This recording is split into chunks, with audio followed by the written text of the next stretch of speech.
Hi, we now come to the seventh chapter of Graham Simpson's book. We are doing pretty well. In the seventh chapter, we are going to look at two important things. We're going to look at the adjectives and how it works in Greek language, and we are also going to look at the passive voice. So let us look forward. What is an adjective and how it works in the context of the first and second declension? An adjective is a word which is usually attached to a noun in order to describe a quality or characteristic of that noun.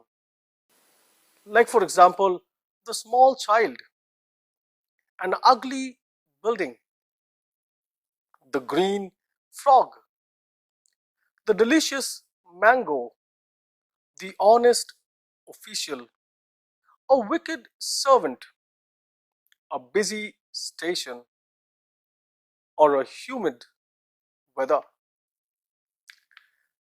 In Greek, an adjective must agree with the noun to which it is attached to. It must have a same gender, case, and number as the noun has. This is why adjectives have masculine, feminine, and neuter endings as well. And for each gender, the endings for each case and number are similar. Here we learn two types of adjectives. Their endings are already familiar to you. We will look at the first example with the word agathos, which means good. Now, if agathos has to appear as a masculine, it will appear as agathos, just like the logos type endings. If it has to appear as a feminine, then it will appear as agate, just like the archetype endings. If it has to appear like the neuter, it will appear as agathon, just like the ergon type endings. Now we take a look at another example with another word called hagios. Hagios simply means holy. Now if hagios has to appear as masculine, it will appear as hagios, just like the logos type endings. If it has to appear as a feminine, it will appear as hagia, just like the hemera type ending. And if it has to appear as the neuter, then it will appear as hagion, just like the ergon type ending. Now look at this. Adjectives like hagios have a stem ending in a vowel or row, whereas the adjective like agathos have a stem ending in a consonant other than row. Did you notice that? This difference in stem decides whether the feminine endings are like the hemera type or like the archetype. Except for the feminine, hagios and agathos have the same endings.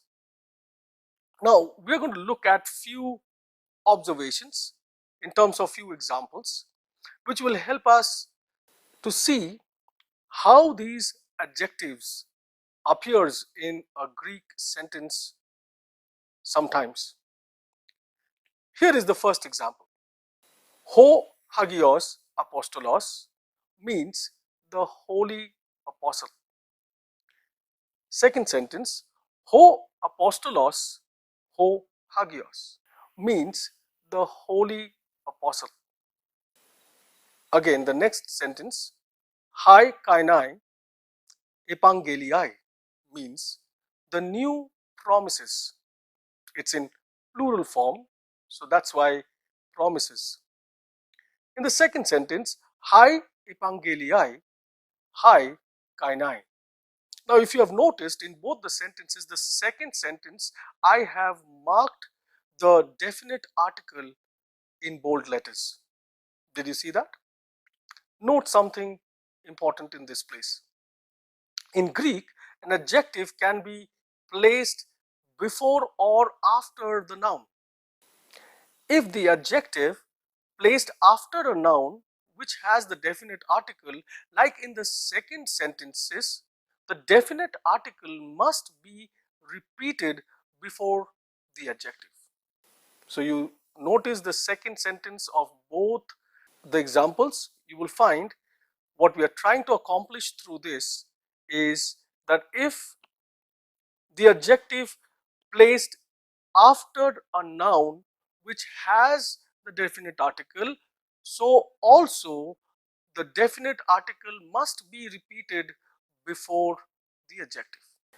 The second is, we again have two sentences each with two repetitions. First, hagios apostolos, which means a holy apostle. Apostolos hagios, which also means a holy apostle. The second sentence, kainai epangeliai, which means new promises. The second sentence, epangeliai kainai, which also means new promises. Now note, in this particular form of sentence, in Greek, an adjective can be placed before or after the noun, and this example shows that there is no definite article with either the noun or the adjective. The third example, ho apostoloi hagios, the apostle is holy. Apostolos hagios, the apostle is holy. Second sentence, hai kainai epangeliai, the promises are new. Epangeliai kainai, the promises are new. Now, basic differences between the first and the third example. In the first one, the adjective always has the definite article immediately before it. But in this, the noun has the definite article in front of it, but the adjective does not. Secondly, we need to notice that in the first, the adjective belongs to a simple adjective plus noun phrase. But in this, the adjective is treated as separate from the noun.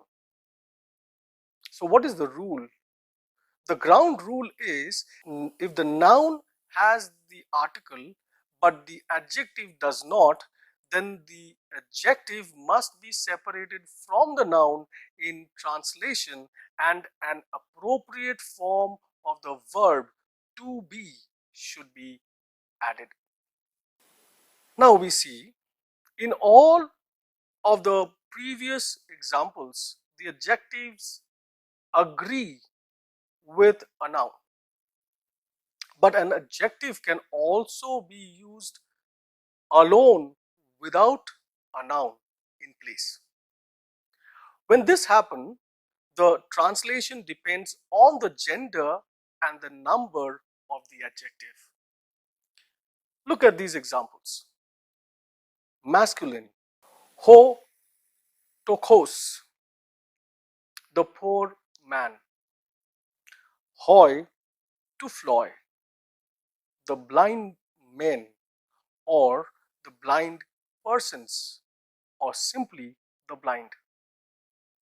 Feminine, he dikaya, the righteous woman.